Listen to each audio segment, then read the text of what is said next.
Jon Jones and Daniel Cormier, I am so glad that this feud is like reignited. I don't want them to make up. There's no reason for them to make up.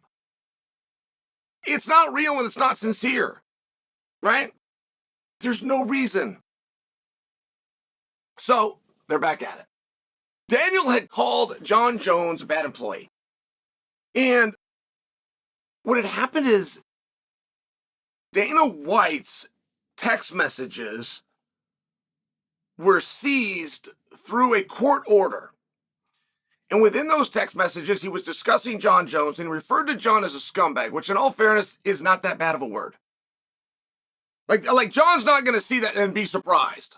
You know, that's actually pretty low-hanging fruit for the situation they were in when Dana used that word. And Daniel, while referencing that, said, man, he was being a bad employee. It was very light what Daniel said. It's very light what Dana said. But it bothered Jon to an extent that Jon came out and spoke about it. And Jon is basically of the stance, I fought you and I beat you twice, and you're bitter. I tried to bury it, and I tried to move on. That's what the fight was, that's what the resolution was, and that's what me saying nice things about you were. But you're not accepting it because you're bitter. Jon could be right. Like, that doesn't sound off. What Daniel said doesn't sound wrong, and what Jon said doesn't sound wrong. I'm just glad that we're back to this point. I mean, I must tell you. And what could be done with Jon Jones? For me, I would have just had so much fun. I would have just loved to have been in that spot. And the steroid angle with Jon is a very sore subject. And that also stems from a different psychology. Like the steroid that Jon popped for, just so you understand, all this picogram, it's something called Trenbolone. I am very confident in telling you guys that Jon did not knowingly and or willfully take Trenbolone. That he did not seek out Trenbolone. That he was not told by his advisors to get or use Trenbolone. I'm as confident that Jon, and with all the connections that he would have to the world and underworld of steroid use, could not even find Trenbolone. I mean, you would have to go to a museum to get this stuff. Not to mention, it is not one of the great ones. It was at a time until about 1983. So the reason I say that is when Jon starts looking around going, hey, I never took that. I never meant to take that. I don't know where this came from. I believe he's telling the truth. The part that he's leaving out is he meant to take a banned substance, just not that one. He took a banned substance that was tainted with this banned substance. So, and I tell you that just from being in that world and listening and watching the body language, that's my determination. I don't have the ability to prove it, but Jon has let all of that go, and he's only clung to the thing that he's been accused of, which is taking Trenbolone, and he's coming out and openly telling you, I never did that. I got a picogram of this stuff, and I never even meant to take it in the first place. I think he's telling the truth on that part. If you're willing to ignore how we got the Trenbolone in the system and just look at it for those specific words, I think he's accurate. Like, I would believe that he could pass a lie detector's test with that statement. Okay. So, it's a sore subject, right? It's a really hard and sore subject. So when Daniel brings up, you think that we've buried the hatchet because we fought, but you fought dirty and cheated. Us doing the fight, reaching resolution, the belt going with you, the victory going with you, all the memories, all the record books, everything going with you, doesn't end things the way that it should. It starts the problem because you stole it from me, you cheated. And it's one of these things, it's just hard for them to get around. And I appreciate when they don't pretend that they have got around it. So, I would love for Jon. I just think there's such an opportunity. There's a new testing agency. USADA's gone. I don't know what the new testing agency's called. But this new agency, and I think it's one. I thought it was one something. I'm going to call it one just for now. We got to call it something. I'm going to call it one.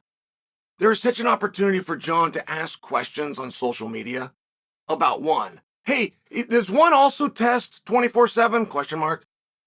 Hey, do they come on weekends? Question mark. Hey, what about holidays? Do they come on holidays, or are holidays like? And then not finish the thought, not tell anybody why he's asking, just like ask the question. Like, there's just such an opportunity to dangle that and to play with that. He's got a pectoral issue that's supposed to take 8 to 10 months to heal, and he could be putting out stuff like, man, this thing's healing in record time.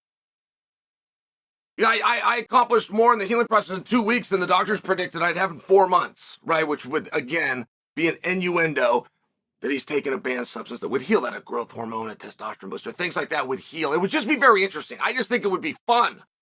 And every time I have seen Jon steer into anything like that, it has worked tremendously. Daniel called Jon out for cocaine. And this shamed Jon. Oh, he was so embarrassed. He was so embarrassed when they did it. Daniel called him out.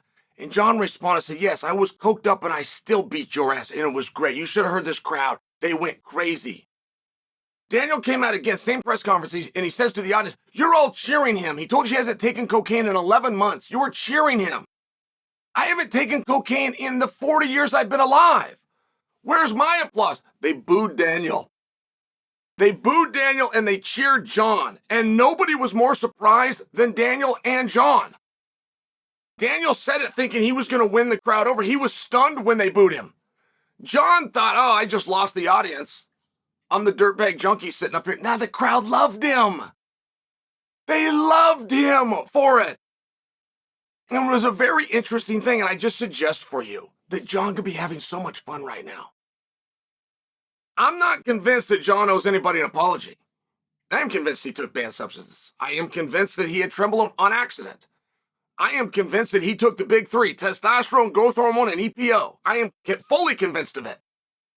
I'm not convinced he needs to say sorry. I don't know if Jon's entire record, or I apologize, yeah, of Jon Jones' entire record, I'm not sure he's fought more than 3 guys that weren't on that same diet. I mean, that's the other piece of the story, and Jon never brings that up, right? We never do that. We all have a code amongst ourselves. One thing is we all know fellow users. Every user knows the other users. We all know our own. But we won't out somebody ever until he fails the test. I don't know why, by the way. I don't know why it is. But that's one thing that Jon has never mentioned. Jon was on the diet, that's true. But if you go through Jon's entire record, he only faced 3 guys that weren't on that exact same diet. Now, you might see some character flaws within the stance that I just took. That would be fair by you.